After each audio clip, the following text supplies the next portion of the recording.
Thank you so much. So I would like to invite Maria and Ruth um, to tell us about La Bolina uh, and what is their intention for bringing the case to the jam today. Thank you. I just want to say first how, yeah, it's just such a wonderful feeling to be sat here seeing you all. And yeah, it feels very special. So huge gratitude for showing up and being here. So I'm going to speak first about more the kind of background of La Bolina and how it began. And then Maria is going to talk more from the perspective of the intersecting challenges that we're facing right now. So La Bolina began as the seed of La Bolina began in 2016 with a very large collective of people, including migrants and refugees, people who work with in NGOs who have spent their lives dedicated to working with migrant solidarity, with artists, with change makers, and we gathered together around a central question just after this kind of real kind of in the media in 2015, the awareness in particularly in Europe of increase of migration was really becoming very present, and so we centered around this topic and also the kind of challenge of climate change. So we were looking at the intersection between human dignity and this a sense of how do we create regenerative cultures. And so the project began here in where La Bolina is now based in 2017, and the three kind of main pillars are sustainability, regeneration, and integration. And during the last four and a half years that we've been together, we've gone through many different types of organizational models to really explore how best we can be of service around these themes. So we started running training programs for migrants and refugees in permaculture and agroecology, with the idea that that would be a way for people to gain not only skills in terms of land regeneration, but also a sense of like a sense of being really visible and seen within our societies that often sort of shut out or don't provide these spaces. And through that, we formed a project that's based here on we have many different houses and a piece of land where we have lived as an intercultural organization. And over the years, there's been an influx of people. We've had many volunteers, MA students who have come to spend a lot of time, almost a year with us to understand how the project is. Through the project, we've supported 5 migrants who were in a process of claiming asylum to be able to gain their residency here in Spain through employment with La Bolina. And we've created social and like spaces for interbeing, really spaces for diverse cultures to come together through theatre workshops, through football matches, through this bridging the what's happening in the rural areas with what's happening in the city. And the reason why we based the project here in the rural areas was because there was it became clearer and clearer as we began to explore the theme that in the rural areas the challenge around employment on the land is increasing, and therefore creating lots of problems throughout the whole food system. because of people living in the rural areas migrating from not wanting to continue to live in a farming area, and so migrating to find work in the cities. And that's meaning that the village that we based the project in is depopulated. So there's a real lack of young people here, and a risk that the traditional ways of working on the land, the traditional aspects that happen within this rural area will potentially at risk of being lost. Do you want to? Yeah, I can continue. Yeah. See. Okay, so I think perhaps I will say that there were two words that for us were very important in terms of what we were doing here, and one would be experiment. So we pretended. So we knew that our project was innovative, and we didn't want it to create a very big.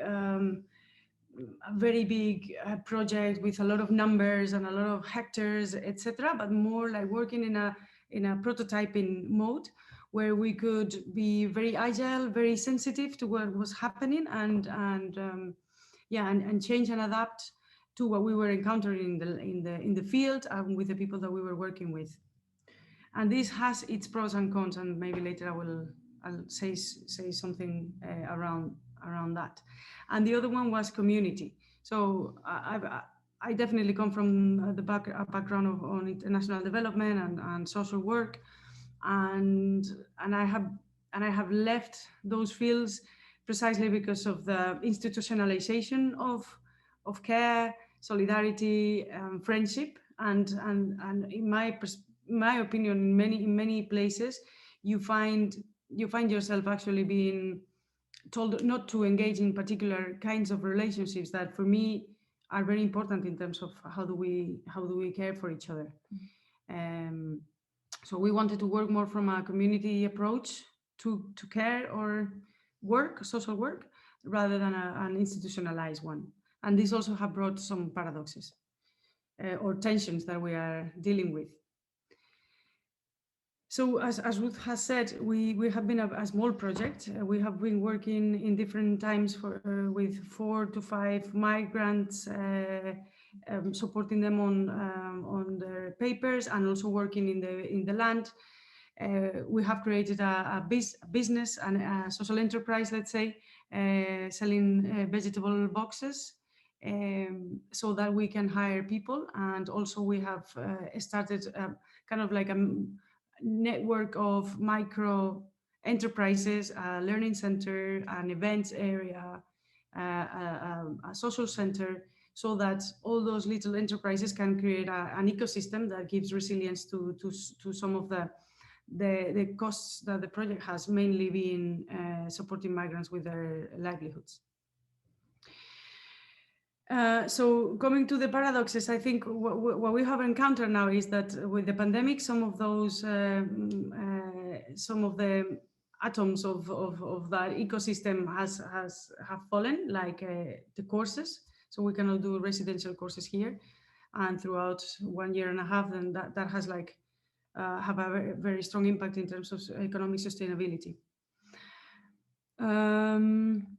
Then perhaps another paradox would have been we wanted to be agile and listen to the context. Therefore, we refuse to work with big amounts of money, public money, and other kind of organizations that actually kind of like tail the path for you. That has given us a lot of freedom and agility, but also scarcity or fragility in terms of economic sustainability. Yeah. Working in terms of the community, and then I'll pass it on to you. Working in terms of a community focus takes a toll in terms of the emotional support, plus the other support that you have to give people when moving to the rural areas. You become their family, basically, and that is something that needs to be taken into account, plus all of the other support that the project gives, then the support structure, infrastructure, being people mainly, and some of other resources, can be deployed quite quickly, and that's what we have been perhaps also confronting. Yeah. I think maybe just to say with this that we've put our whole lives into this project. I think that's the key thing, that we're not employed. We've been paid small amounts, very peppercorn amounts, but we've sustained. There's been a core team of 4 people, who now we're 3 people, and at some points up to 12 or 15 people who are kind of living here within the community. And we've really, I think that's the thing, it's now we're at a point of a real transition point, because we've run out of financial stability, to the point where we last month have been struggling whether we can pay the rent of the shared house. We can't pay our employees, which are migrants and refugees. When I say employees, we rather than saying migrant farm workers, we use the word employees, so as not to create this distinction. And so, yeah, there's been a real sense of the kind of pandemic has heightened lots of the intersecting challenges that we were already facing around long-term sustainability, but increased it tenfold. And so we're at a point where both Maria and I are exhausted and can't continue in the way that we have been, don't want to continue working for in the way that we have been, and we're kind of hoping that there's going to be some parts of the project that can continue long term, for example the veg box, so that the main La Bolina gives birth to these other areas within these kind of sustainable enterprises, and that we really, at the point we're in now, is to be harvesting all of the learning that we've not had the time because of lack of real lack of time to be able to stop and reflect, because I'm getting a bit emotional. It feels like it's felt, when I reflect on it now and talk to people about it, it feels incredibly courageous what we've done, because it's been our whole beings have been creating it, and so I think there's a huge amount of learning, and that's the point that we're in, to understand how we can have new shoots that continue without necessarily needing us, and how we can harvest this last 4 years of learning so that we can share that with the people that can benefit most.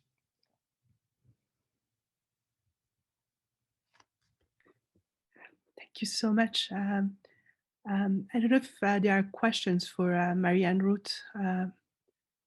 Maybe if you can just unmute yourself and ask. We're going to have a few minutes to ask questions, to clarify the case and the intention.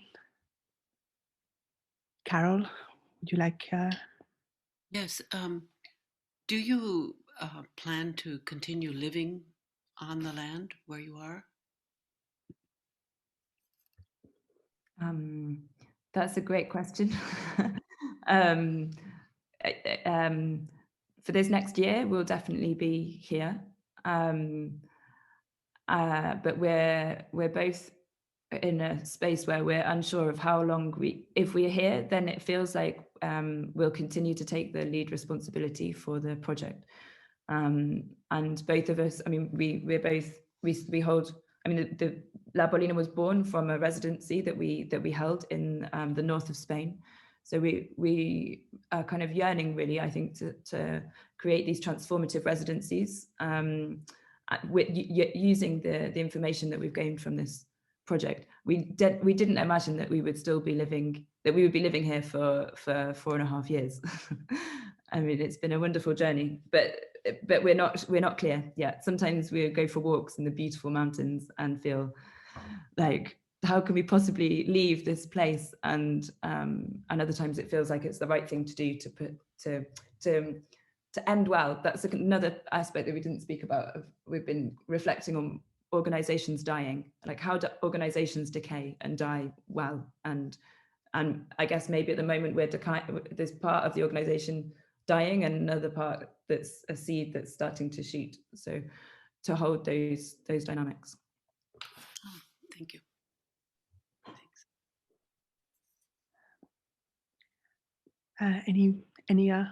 Yes, Angie?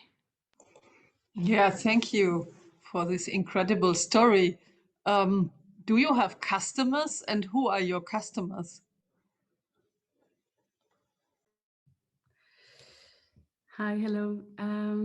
So yeah, we have around. I mean, we have like a network, like a list of emails, let's say, of people that have shown interest, of like around 200. But actually, we are selling around 25 to 40 veg boxes every week. Our breaking even point is 50, and we are there.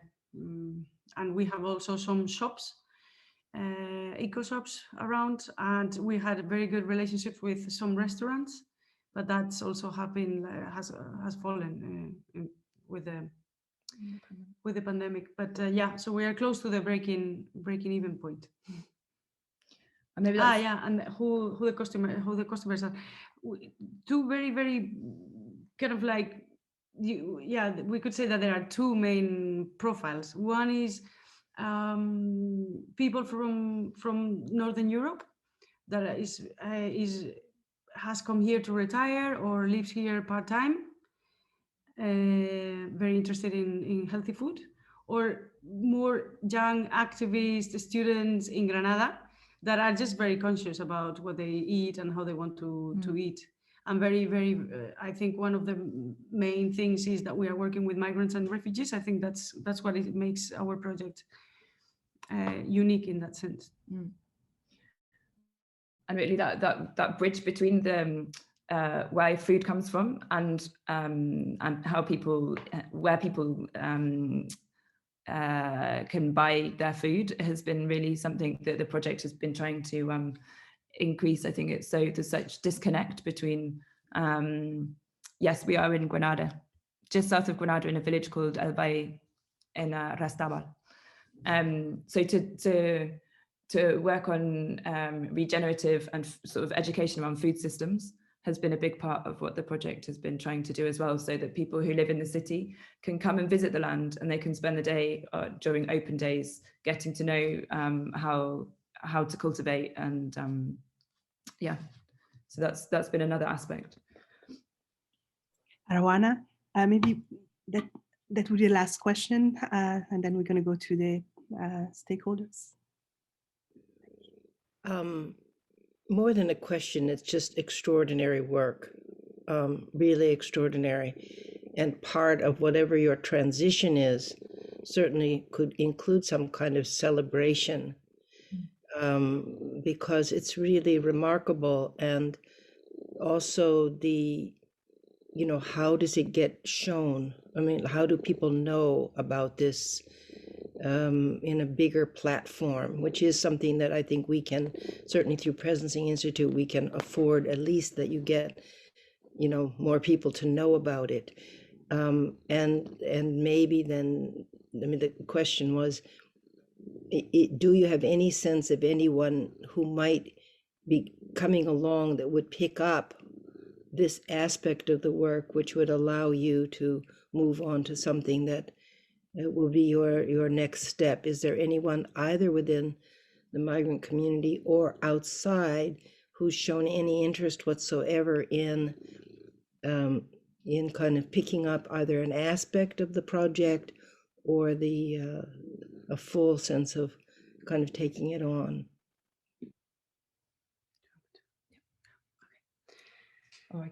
Thank you for the offer. I think that would be very interesting. How can we find ways or pathways to kind of like tell the story and see how it resonates with others, no? Yeah, thanks. And That's something we can provide, is that platform for making the project visible to thousands of people.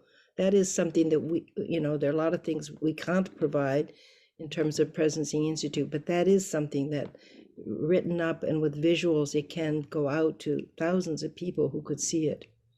yeah, we will take that up for sure. Yeah, to take advantage of the offer. And also it has been, Ruth has been part of the social presence in theater, and I have been joining Theory U for quite a long time. So it has been an element that definitely has allowed the project to grow and be what it is now. And yeah, I think we are constructing that, and little by little. So I'm saying like seeing the new possible leadership movements. And I think there are two or three that we are working on now. One is one of the migrants and one of the persons that is hired might take on the enterprise, the Bedgebox enterprise.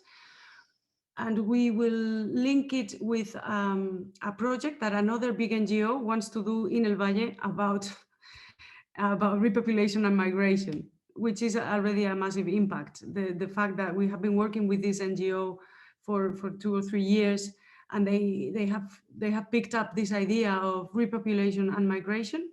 So they will be based here in El Valle, and we want to create that kind of a system through which the two can coexist and support each other.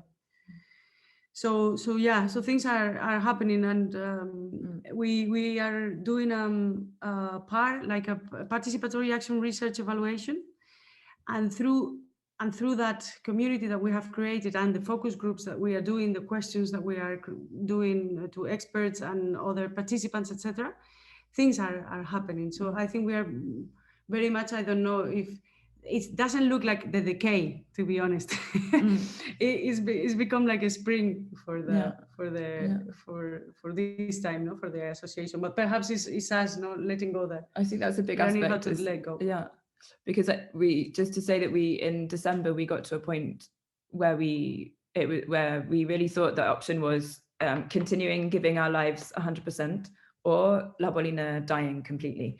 And this kind of, I think it was a false dichotomy, but we really had to go through that process, and that kind of allowed certain shifts already to take place within the system that have enabled some quite remarkable moments of potential that we didn't foresee. Because I think we've been so much in the center. I keep doing this. No, we've been like this for 4 years, really focusing in on this. Focusing inwards, and so now as we're starting to step back and start to give more space, there's more connections with local producers, with lots of people, with the mayor as well. Yeah.